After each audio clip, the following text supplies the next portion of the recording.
Bonjour à tous, aujourd'hui, nouveau point règle, on va aborder un sujet sur lequel on me pose souvent des questions dans les divers tournois sur lesquels j'ai arbitré ou même quand on joue en amical, à savoir le duel. Le duel, en quelques mots, c'est quoi?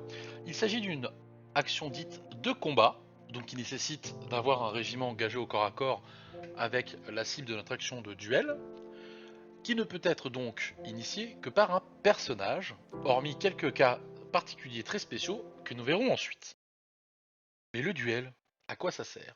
Eh bien, il faut savoir que le duel, globalement, a un objectif, celui d'éclater les personnages de type soutien ou magique. Ne nous leurrons pas, il y a un certain nombre de personnages qui, hormis servir à choisir les unités qu'on va pouvoir mettre dans leur warband, ou à claquer leur suprématie de temps en temps, ne servent pas à grand chose. Cependant, les personnages magiciens ou prêtres représentent une réelle menace. Et parfois, prenons le cas par exemple du biomancien, il est compliqué d'arriver à détruire leur régiment entier pour pouvoir annihiler le personnage. C'est là que les duels interviennent. Même s'il est vrai que l'adversaire peut les refuser, vous verrez que cela n'est pas lourd de conséquences. Donc comment ça va se passer? C'est très simple, on tire la carte de notre personnage, on a envie de déclarer un duel, on est au corps à corps du régiment ennemi qui contient l'adversaire que notre personnage va devoir affronter. Même si les deux personnages ne sont pas au corps à corps, il n'y a pas de problème, on considère que la voix porte suffisamment pour pouvoir atteindre les rangs opposés, n'est-ce pas?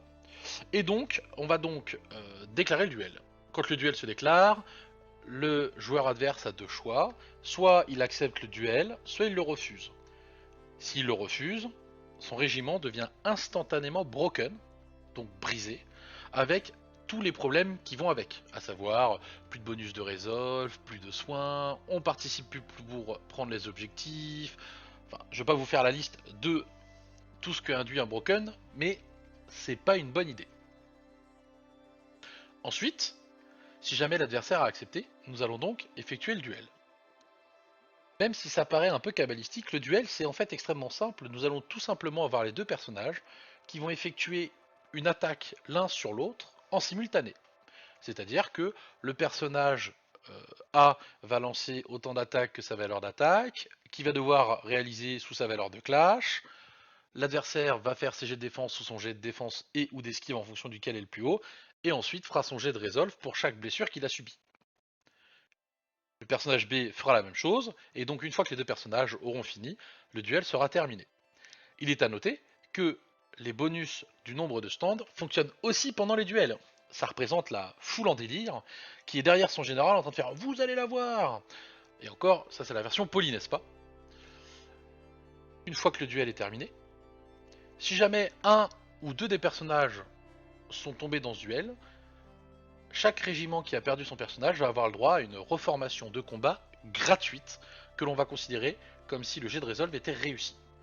En commençant par le joueur actif, dans l'hypothèse où lui aussi a perdu son personnage. Parlons maintenant des règles spéciales. Les règles spéciales qui s'appliquent en duel, en tout cas spécifiquement en duel, il en existe 4 qui sont très répandues. La première c'est Bodyguard, qui permet de ne pas être broken si jamais on refuse. La deuxième c'est You and What Army, qui permet de ne pas être broken si on refuse. Ensuite nous avons Overkill, qui permet de faire des jets de resolve au régiment attaché au personnage lorsque celui-ci subit des touches lors d'un duel. Et enfin, il existe Quicksilver Strike qui permet au personnage qui a cette compétence d'attaquer en premier. Donc de faire l'intégralité de ses attaques et hypothétiquement d'abattre son adversaire en premier. Si jamais les deux personnages ont Quicksilver, à ce moment-là les deux attaques se font en simultané, comme si aucun des deux n'avait cette compétence. Ensuite, la quasi-totalité des règles spéciales qui fonctionnent lors du clash fonctionnent souvent aussi pour le duel. Je ne vais pas vous faire la liste, puisque celle-ci serait longue, mais je vous invite, lorsque vous avez un doute, à regarder le wording de la règle et à vérifier qu'il s'agit bien d'une règle qui fonctionne pendant les phases de clash et de duel. Car, point précis de wording, l'action de duel n'est pas une action de clash. C'est un point très important puisque ça va influer sur deux règles majoritairement. La première, c'est que hormis cas spécial que nous allons voir après, l'inspiration ne fonctionne pas en duel. Tout simplement pourquoi? Puisque l'inspiration fonctionne jusqu'à la fin de l'activation d'un régiment. Or, lorsque vous jouez votre personnage, votre régiment n'est plus activé. Du coup, l'inspiration ne fonctionne plus. Ensuite, la règle Blessed, ou béni en français, ne fonctionne pas en duel. Maintenant, on va pouvoir aborder les cas particuliers. Alors, les cas particuliers, j'en ai deux à aborder. Le premier, il s'agit de tout personnage Nord qui aurait Watchful Eyes of the High King. Cet objet pour 25 points nous interdit de refuser un duel et nous oblige à faire un duel gratuit additionnel dès que c'est possible. Alors vous me direz, à quoi ça sert? Eh bien le principe est très simple. Comme c'est une action gratuite et additionnelle, cela n'utilise pas notre action du tour et nous permet de faire deux fois la même action, donc deux fois une action de duel.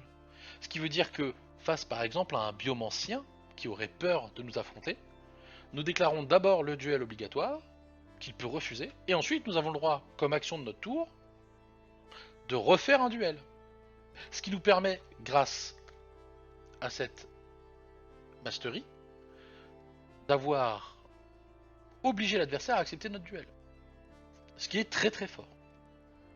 Deuxième cas particulier, il s'agit bien entendu des stands de commandement de Egom qui, grâce à la règle poursuite de l'AGM, peuvent déclarer un duel si jamais ils n'ont pas de personnages attachés à leur régiment. Alors, ce duel peut être refusé sans aucun risque, hormis si jamais on a un apprenti mnémonceur dedans. Il est à noter aussi que si le régiment ennemi est brisé, l'adversaire ne peut pas refuser le duel. Alors vous me direz, quel est ce cas particulier outre le fait qu'il s'agit d'un stand de commandement? Et bah déjà, ça va causer des situations un peu particulières quand on va devoir allouer les dégâts ensuite parce que ça veut dire qu'on va avoir un stand de commandement qui aura des blessures propres. Mais la grosse différence, c'est qu'il s'agit du seul cas où on peut être inspiré en duel. Puisqu'effectivement, euh, comme il s'agit d'une action que va faire le régiment pendant son activation, si jamais le régiment a réussi sa charge ou s'est inspiré, il bénéficie du plus un clash pour ce duel. J'espère avoir répondu à toutes vos questions sur le duel et avoir un peu démystifié cette action un peu particulière. Globalement, hein, si on devrait résumer, si vous êtes un magicien, bah, essayez d'éviter les duels. Si vous êtes un mec qui ne sert à rien, bah, essayez d'aller faire des duels aux magiciens. Et si jamais vous avez un personnage de duel, eh ben, allez essayer d'écraser tout ce qui bouge, hein, voilà. Si vous avez des questions, n'hésitez pas à les poser. Et si vous avez des règles bien précises que vous voudriez voir abordées, n'hésitez pas à les mettre en commentaire. Bonne journée!